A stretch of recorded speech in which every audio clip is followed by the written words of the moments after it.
Good morning students. आज हम लोग क्लास 12th बायोलॉजी के बायोटेक्नोलॉजी चैप्टर के यूजेस के बारे में आगे कंटिन्यू करेंगे। तो लास्ट में हमने इसका नोट्स आपको प्रोवाइड करते थे, आप लोग राइट डाउन कर लीजिएगा। जो हर्बिसाइड्स होते हैं उसके बारे में बात करेंगे, हर्बिसाइड्स क्या होते हैं और इनका जो है बायोटेक्नोलॉजी में क्या रोल है। तो देखिए, जंतुओं को ये नुकसान नहीं पहुँचा। हर्बिसाइड जो होते हैं पर्णनाशी होते हैं और ये जंतुओं को नुकसान नहीं पहुंचाते हैं। पौधों में जो टायरोसिन एक अमीनो एसिड होता है और ट्रिप्टोफान, याद रखिएगा दो अमीनो एसिड्स होते हैं, टायरोसिन ट्रिप्टोफान। ये अमीनो एसिड के संश्लेषण के लिए आवश्यक एंजाइम को संदमित कर देता है तथा टायरोसिन एवं ट्रिप्टोफान अमीनो एसिड की अनुपस्थिति में पौधा मर जाता है। अर्थात हर्बिसाइड अगर आप डाल देंगे पौधों के ऊपर तो उसमें क्या होता है कि टायरोसिन और ट्रिप्टोफान का संश्लेषण करने वाले एंजाइम को ये लोग रोक देते हैं, जिसकी वजह से टायरोसिन और ट्रिप्टोफान वाला अमीनो एसिड नहीं बन पाता है, जिसकी वजह से पौधा मर जाता है।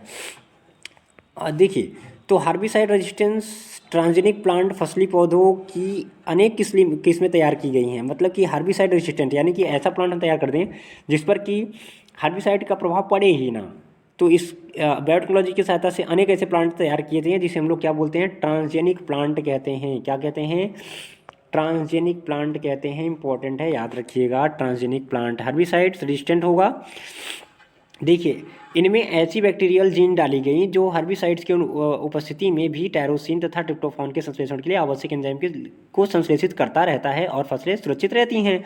मतलब हर्बिसाइड रेजिस्टेंट प्लांट होगा तो उसमें हर्बिसाइड डाल भी देंगे आप तो उसका इफेक्ट नहीं पड़ेगा, फिर भी वो एंजाइम को क्या करेगा, एक्टिव रखेगा और टायरोसिन और ट्रिप्टोफान जो एमिनो एसिड है उनका संश्लेषण होता रहेगा और फसलें क्या रहेंगी, सुरक्षित रहेंगी।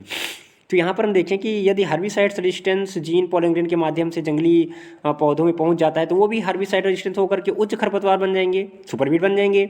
तो ये थोड़ा सी समस्या है कि अगर मान लीजिए हमने प्लांट बना दिया हर्बिसाइड रेजिस्टेंट है, तो उसका पॉलन ग्रेन अगर जंगली पौधों में पहुँच गया तो वहाँ भी वो एकदम से हर्बिसाइड रेजिस्टेंस हो जाएगा, तो हर्बिसाइड का असर नहीं पड़ेगा और उच्च खरपतवार बन जाएगा जो जल्दी नष्ट नहीं होगा।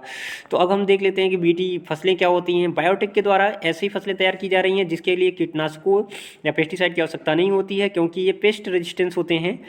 क्योंकि ये क्या होते हैं, पेस्ट। हमने बताया था आपको कि जो जीवधारी होते हैं वो डायरेक्टली पौधों को क्या कर जाते हैं, खा जाते हैं।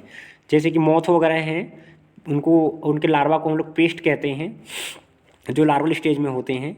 तो बायोटिक की सहायता से हम लोग ऐसे पेस्ट रेजिस्टेंस पौधों को हमने बनाया है जिस पर कि पेस्ट का असर ना पड़े और वो पेस्ट रेजिस्टेंस रहे। तो बीटी एक प्रकार का प्रतिविष है। बीटी क्या है, एक प्रकार का प्रतिविष है जिसे बैसिलस थुरिंजिएसिस कहते हैं। ये इंपॉर्टेंट है, अगर ये आपको नाम याद है तो आप सब कुछ अच्छे से कर लेंगे। क्या? बैसिलस थुरिंजिएसिस। बैसिलस थुरिंजिएसिस, ये इसी को क्या कहा जाता है, बी, और इसी को कहा जाता है टी। शॉर्ट फॉर्म में क्या हो जाता है, बीटी।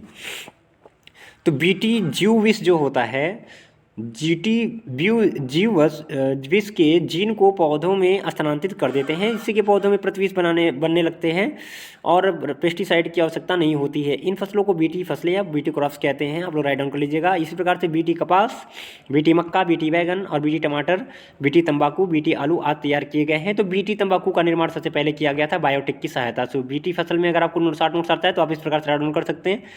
अब लोग हम बीटी कपास की बात करेंगे। बैसिलस थुरिंजिएसिस बैक्टीरिया का एक प्रकार की प्रोटीन बनाती है जो कि कीटों पर प्रभावी होती है। कौन?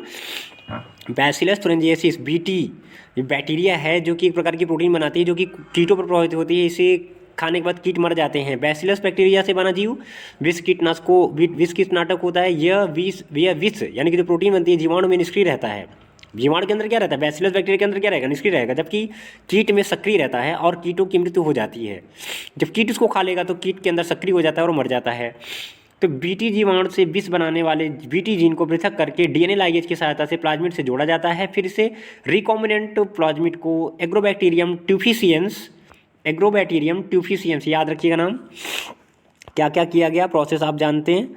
ये देखिए कि सबसे पहले बीटी जीवाणु से विष बनाने वाले बीटी जीन को पृथक कर लिया गया। फिर डीएनए लाइगेज की सहायता से प्लाज्मिड से जोड़ दिया गया। फिर रिकॉम्बिनेंट प्लाज्मिड को एग्रोबैक्टीरियम ट्यूफिसियंस के माध्यम से पौधों में इंजेक्ट करा दिया गया।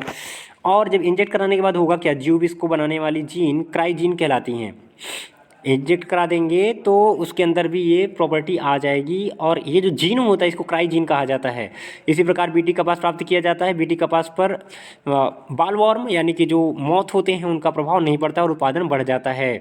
तो इस प्रकार से अगर बीटी कपास के बारे में आता है तो आप राइट डाउन कर सकते हैं। तो इसके आगे का जो भी पोर्शन है इसे हम लोग नेक्स्ट वीडियो में कवर करते हैं। तब तक के लिए थैंक यू।